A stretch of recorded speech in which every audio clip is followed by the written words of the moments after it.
Welcome back, students. This is part 5 of our 5-part review for Friday's test on a new nation. In part 4, we left off talking about the rise of nationalism. In the election of 1816, we see the last of the Founding Fathers generation. Those who helped to establish the new nation are either dead and gone or getting too old to remain in public office.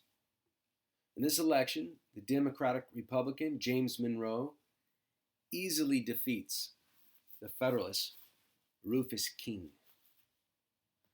Monroe wrote a wave of support for Democratic Republican ideals. The Federalist Party continued to decline. The nation, having moved on with a business other than war, began to experience a time historians have referred to as the era of good feelings. Now, let's be clear.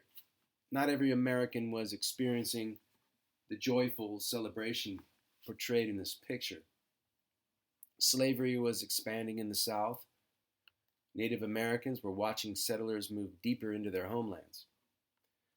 But politically, within the nation at least, it was a time of unity.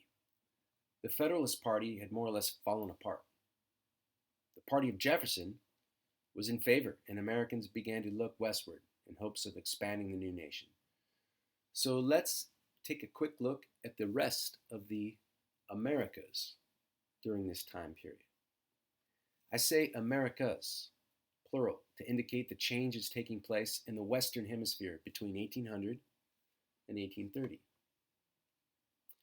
Take a moment to pause this video while you answer the questions under Geography Skill Builder.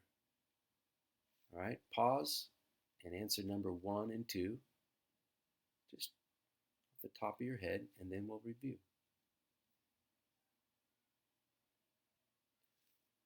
Okay, let's review. In number 1, we see that the Spanish and the Portuguese have the largest colonial empires.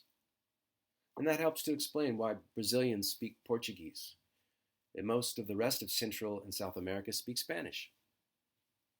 Now, in number 2, we see the amazing changes that took place in just 30 years. With the exception of a few islands, British Honduras, and the British, Dutch, and French Guiana colonies just north of Brazil, everything, and I mean everything, is now a new independent nation. So you might be wondering, what happened? Well, to summarize, revolutions spread like wildfire through the Americas. Like the American Revolution, like the French Revolution, people living throughout the Western Hemisphere had enough of living under kings and queens. They wanted more representation in the form of a republic. They wanted to have a voice in their government. And so they rose up and overthrew their Spanish and Portuguese overlords. Now, the U.S. had a role to play in this spread of democracy and Republican government. James Monroe's greatest accomplishment was in foreign affairs. In response to these changes in Central and South America, Monroe issued a statement warning European nations to end colonization of the Americas. In other words, he was saying to Europe, stay out.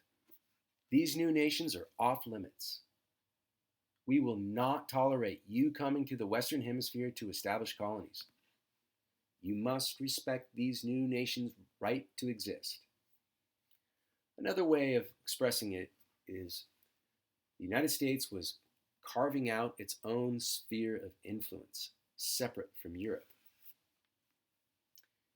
In summary, the Monroe Doctrine signaled that the new nation, the United States of America, was now a new world power that would support the spread of democracy and republicanism to its neighbors.